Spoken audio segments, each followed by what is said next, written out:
Abrimos, señoras y señores, la mesa de En Perspectiva en este martes 19 de julio de 2016, mesa de análisis político, con Mariana Pomies, buen día. Buen día, ¿cómo están? Jaime Yafé, ¿qué tal? Hola.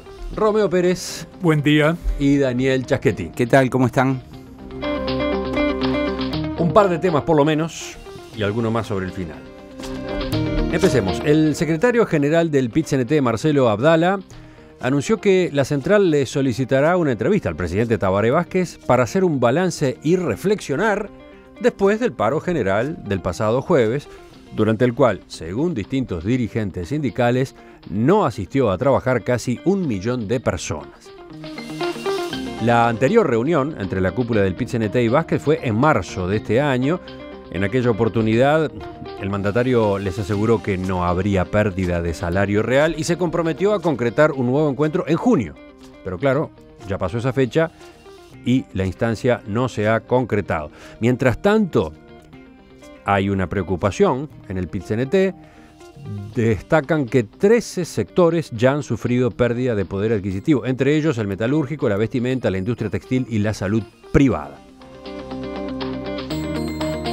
¿Cómo analizan el paro general del jueves? ¿Cómo juega? ¿Qué poder le da al PIT-CNT en la relación con el gobierno? Hubo sectores del propio Frente Amplio apoyando la medida, ese fue todo otro capítulo de debate. ¿Quién empieza?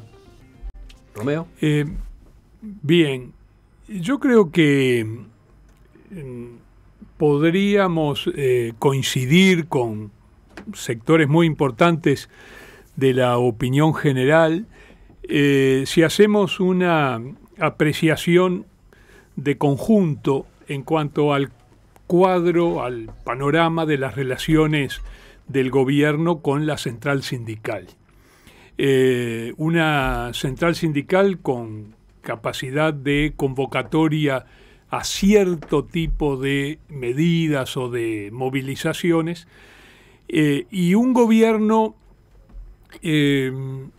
que mantiene, a pesar de los desafíos que enfrenta en la coyuntura económica, política, social, que sigue manteniendo un perfil bajo, una vocación mucho más concordista que dirimente, mucho más de buscar acuerdos indefinidamente que de transmitir ciertas certezas o poner ciertos hitos que, digamos, contribuyan a la mejor toma de decisiones de los múltiples agentes de la sociedad. Dentro de esa pauta, a mí me preocupa el discurso gobernante del PIT-CNT. ¿Discurso gobernante? Gobernante. ¿Por qué? Y bueno, se pronuncia sobre prácticamente todos los asuntos que están en la agenda de gobierno, de carácter doméstico y en el plano internacional.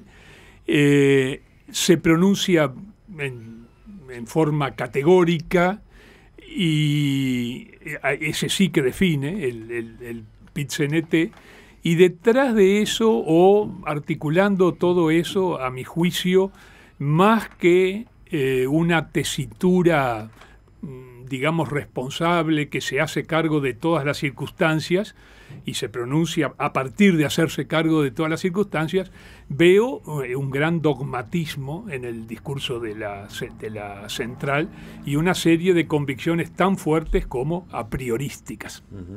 Sí, lo han dicho, hasta lo han planteado explícitamente, ¿no? Cuando el gobierno se corre, se desvía de cierta forma, allá estamos nosotros para llamar la atención. Sí, bueno, yo lo veo esto como un juego de equilibrios entre el gobierno de centro-izquierda y una central sindical dirigida por cuadros políticos de la propia izquierda, y donde es un juego muy complejo, no es nuevo, me parece que así ha sido siempre. Yo creo que el PIT-CNT necesita movilizarse y parar porque en realidad está todo el tiempo siendo acusado de ser una organización funcional al gobierno.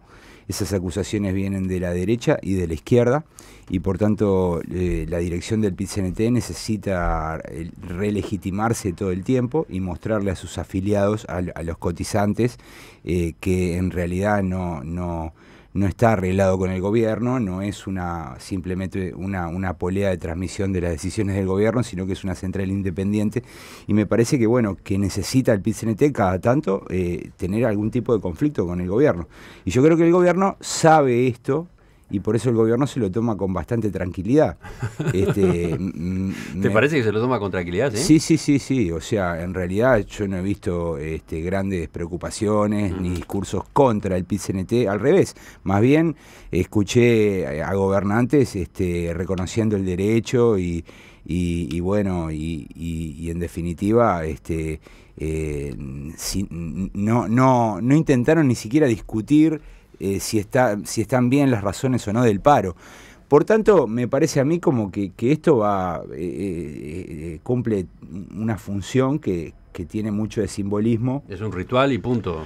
No solo es un ritual, porque acá hay medidas políticas que se están reclamando, hay discursos públicos, pero lo que sí es cierto es que la dirección del PIT-CNT sale fortalecida del paro frente a sus afiliados y frente al conjunto de los actores políticos.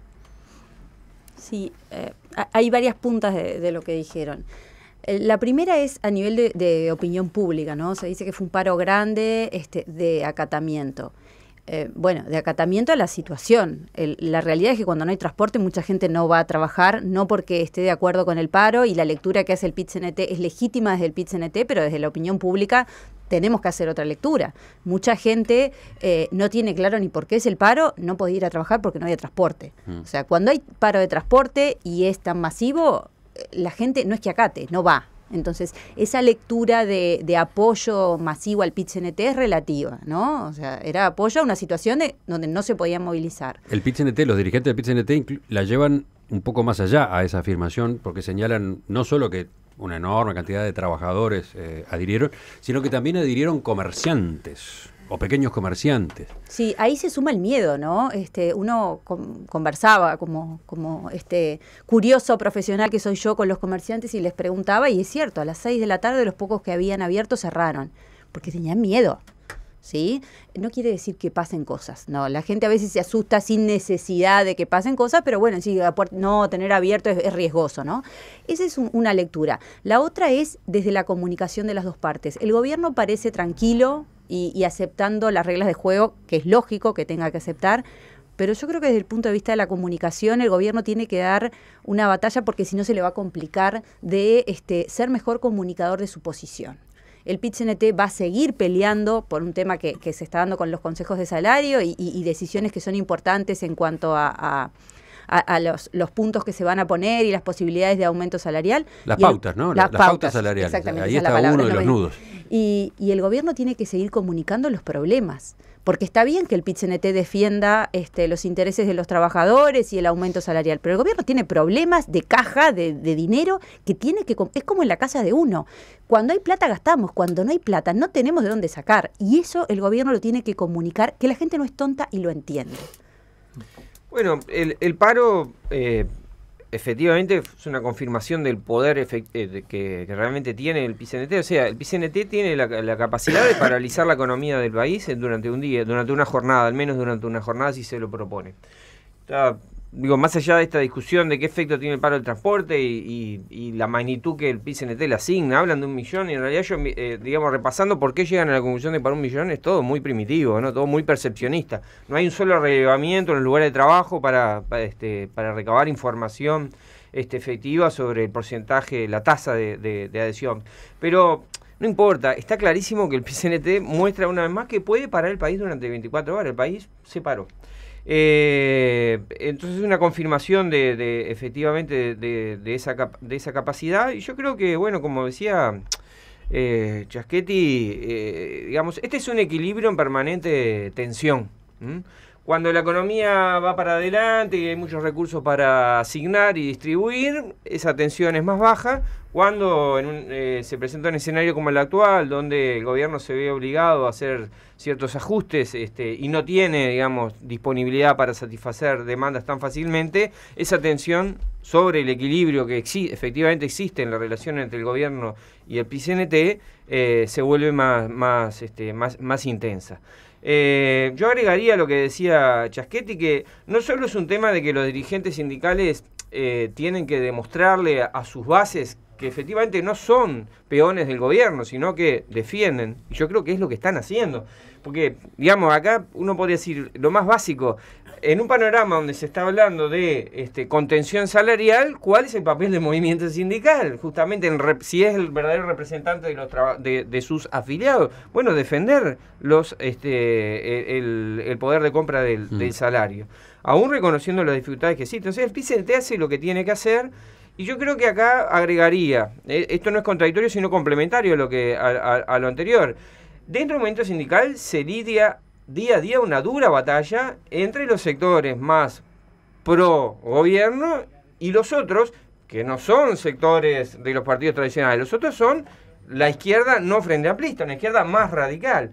Y los dirigentes sindicales están permanentemente sometidos a ese doble juego entre unos sectores sindicales no frente amplistas que presionan para ir a más, y una relación con el gobierno que quieren preservar, pero cuidando el otro frente. Los dirigentes sindicales, si quieren seguir siéndolo, tienen que demostrar que son capaces de representar los intereses de sus bases. Yo creo que ahí es donde se juega buena parte de estas idas y venidas. ¿Y cómo juega en este cuadro el apoyo de sectores del propio Frente Amplio al paro? Sectores que tienen ministros o jerarcas de gobierno y que al mismo tiempo señalaron las reivindicaciones del PIT-CNT también. Los sectores que apoyaron así públicamente el paro, como el Partido Comunista y el Partido por la Victoria del Pueblo, son sectores cuyos votantes se encuentran en los, digamos, en la masa sindicalizada, ¿no? O sea, me parece que lo que están haciendo es sintonizar con sus electorados, sus bases sociales. No me sorprende lo más mínimo, ¿no? O sea, me sorprendería, por ejemplo, si hubiese adoptado una posición similar a Asamblea Uruguay, por ejemplo, ¿no? Pero los electorados del Partido Comunista y del Partido por la Victoria del Pueblo están muy vinculados, centrados al sindicalismo, a la organización social, y por tanto me parece que esa es la razón. Ahora, mirando todo el panorama y observando el gobierno, está claro que no luce muy bien, ¿no? En el entendido de que uno espera que los gobiernos sean coherentes, compactos, homogéneos, pero así es Uruguay, ¿no? Con nuestros partidos políticos fraccionalizados, con orientaciones muy diferentes, en muchos casos sí, suelen ocurrir estas cosas. Me parece a mí que... Bueno, el propio partido de gobierno muestra a la hora de discutir un proyecto de ley, un decreto, un paquete de medidas, diferencias, ¿no? Hay pulseada y pulseada pública. Esto quizás es un escalón más de esa pulseada, el hecho de que incluso se apoye un paro general que discrepa con medidas o alineamientos del gobierno. Claro, pero el tema es que dentro del Frente Amplio se sabe que que el Partido Comunista y el Partido por la Victoria del Pueblo y algún otro grupo más cumple un papel muy importante porque es capaz de conseguir votos en esos sectores sociales, al igual que, por ejemplo, el grupo de Constanza Moreira cumple otro papel crucial porque consigue votos en otros. Entonces nadie los va a matar, nadie los va a ahogar, y en definitiva se va a consentir que haya este tipo de ruidos públicos. Yo digo que no hay que olvidarse, por otro lado, que este paro general cae en el medio yo diría, de unas semanas del gobierno que han sido muy buenas. O sea, el gobierno ha tenido muy buenas noticias, ¿no? No era obvio, no era algo que se supiera de antemano, ¿no? Pero eso le permitió... El paro estuvo programado hace no sé cuánto tiempo y vino a coincidir con una serie de buenas noticias para el gobierno. Que eso lo ayudó a manejar de otro modo este asunto, ¿no? Romeo. Creo que una cosa es explicar cómo están ocurriendo las cosas. Otra cosa es y no hay que olvidarlo, y a veces el país, creo, no se hace con suficiente frecuencia esta pregunta, no hay que olvidar nunca si podrían ser las cosas de otra manera. Una cosa es que tengan explicación, otra cosa es si estamos jugando con las mejores posibilidades.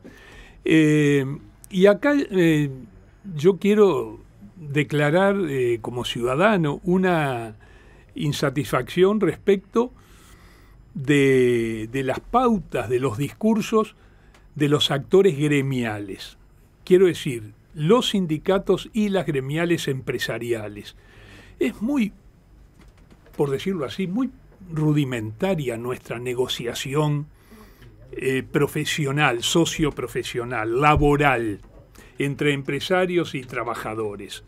Se discuten salarios nominales, algunas condiciones de trabajo y alguna autocontención en las medidas de lucha, preocupaciones de una y otra parte, y poco más que eso, y nada más.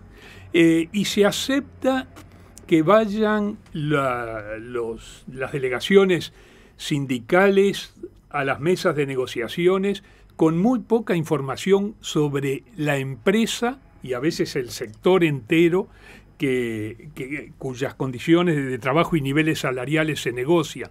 Y a la inversa, que los empleadores y sus gremiales tengan muy poca capacidad de conocer compromisos estables asumidos por la otra parte.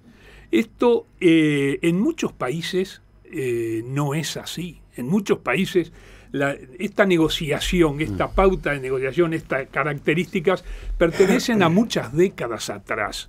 Hoy en día se negocia de otra manera, con más información recíproca. ¿Y por qué estás mencionando esa carencia o ese déficit cuando lo que estamos analizando es la relación PIT-CNT-gobierno? Porque, por lo que decía antes, porque me preocupa que tenga pretensiones de gobernar, que use capacidad de veto, que la tiene, y no olvidemos que el PIT-CNT ha sido decisivo en el cambio de la política del país respecto del TISA, en el mantenimiento de la política respecto de Venezuela y en otros aspectos, que el que quiere gobernar o cogobernar o ejercer poderes de veto sobre decisiones de gobierno tenga un discurso muy primitivo. En justicia tenía que señalar al mismo tiempo que lo tienen también las gremiales de los empresarios.